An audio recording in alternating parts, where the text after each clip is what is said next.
राजपुर गांव में लोहार सुधीर अपनी पत्नी आशा और बेटी दीपिका के साथ सादगी से रहता था। वह अपनी ईमानदारी और अच्छी सलाह के लिए पूरे गांव में प्रसिद्ध था। एक दिन मुखिया विजय ने सुधीर से अपने घोड़े की नाल बनवाई, पर कहा कि कीमत बाद में देगा। सुधीर ने खुशी से हाँ कर दी। शाम को मुखिया के यहाँ सुधीर ने सुना कि गांव की सीमा पर एक खूंखार भेड़िया कई यात्रियों को मार चुका है। मुखिया और अन्य लोग तुरंत हमला करके उसे खत्म करना चाहते थे। सुधीर ने उन्हें रोका और धैर्य रखने की सलाह दी। मुखिया जी, यह भेड़िया सामान्य नहीं लगता।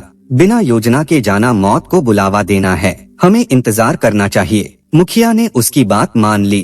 अगले ही दिन पता चला कि एक शिकारी दल ने उस भयानक भेड़िए को मार गिराया है। मुखिया ने सुधीर की बुद्धिमत्ता के लिए उसे धन्यवाद दिया। सुधीर के धैर्य ने गांव वालों की जान बचा ली थी। कुछ दिन बाद गांव के युवक रमेश ने सुधीर से घोड़े की एक नाल ठीक करवाई। लोहार होने के नाते सुधीर ने तुरंत पहचान लिया कि यह नाल दुश्मन राज्य वीरनगर में बनती है। सुधीर ने रमेश से पूछताछ की तो उसने मान लिया कि वह वीरनगर का जासूस है। सुधीर ने मुखिया विजय को यह बात बताई और रमेश को राजा के हवाले करने की सलाह दी ताकि गांव पर कोई आंच न आए। लेकिन मुखिया ने रमेश के परिवार पर तरस खाकर उसे मौका दिया और यह बात राज ही रखी। जल्द ही राजा विक्रम के सैनिक गांव आए और उन्हें रमेश के बारे में पता चल गया। सैनिकों ने रमेश को मार डाला और मुखिया तथा सुधीर को पकड़ लिया। राजा के दरबार में सुधीर से पूछा गया कि सत्य जानने के बावजूद उसने पहले क्यों छिपाया। सुधीर ने हिम्मत से कहा, महाराज, मेरा विश्वास है कि झूठ की उम्र कम होती है। सत्य कठिन होता है पर अंतिम विजय उसी की होती है। धैर्य हो तो सत्य कभी बोझ नहीं बनता। राजा ने मुखिया को मृत्युदंड दिया क्योंकि मुखिया ने गद्दार को छिपाकर राजद्रोह किया था। लेकिन सुधीर ने अंत में सत्य बोला था, इसलिए राजा ने उसकी सजा हल्की कर उसे केवल कारागार में डाल दिया।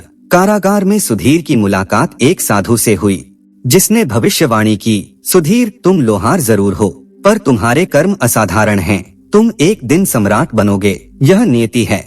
उसी रात खबर आई कि दुश्मन राजा ने हमला करके राजा विक्रम को मार दिया है और उसने केशव नगर पर कब्जा कर सभी बंदियों को मृत्युदंड देने का आदेश दिया है। सैनिकों ने डरकर सुधीर और साधु को पीछे के द्वार से भाग जाने दिया। साधु ने फिर कहा, तेरी पत्नी और बेटी तुझे फिर से मिलेंगे।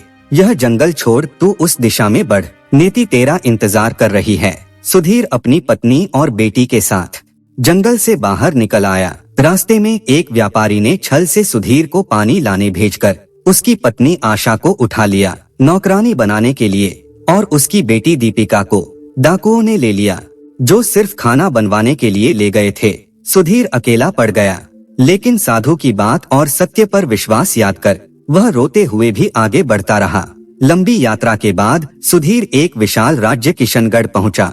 दुर्भाग्य से वहां के राजा बीमार थे और उनका कोई उत्तराधिकारी नहीं था। अपनी बुद्धिमत्ता, ईमानदारी और अद्भुत लोहार कला के कारण सुधीर ने जल्द ही किशनगढ़ के मंत्रियों और लोगों का विश्वास जीत लिया। लोगों ने उसे राज्य का नया सम्राट घोषित कर दिया। राजगद्दी मिलते ही सुधीर ने सबसे पहले अपनी पूरी शक्ति से अपनी बेटी दीपिका को डाकुओं के अड्डे से और पत्नी आशा को उस लालची व्यापारी के चुंगल से छुड़ा लिया। इस तरह सुधीर का धैर्य और सत्य में अटूट विश्वास उसे एक साधारण लोहार से एक महान सम्राट बना गया। अगर आपको हमारी कहानी पसंद आई तो हमारे चैनल को लाइक करें, कमेंट करें, शेयर करें और हाँ, सब्सक्राइब करना ना भूलें। फिर मिलेंगे नई कहानी के साथ। अलविदा।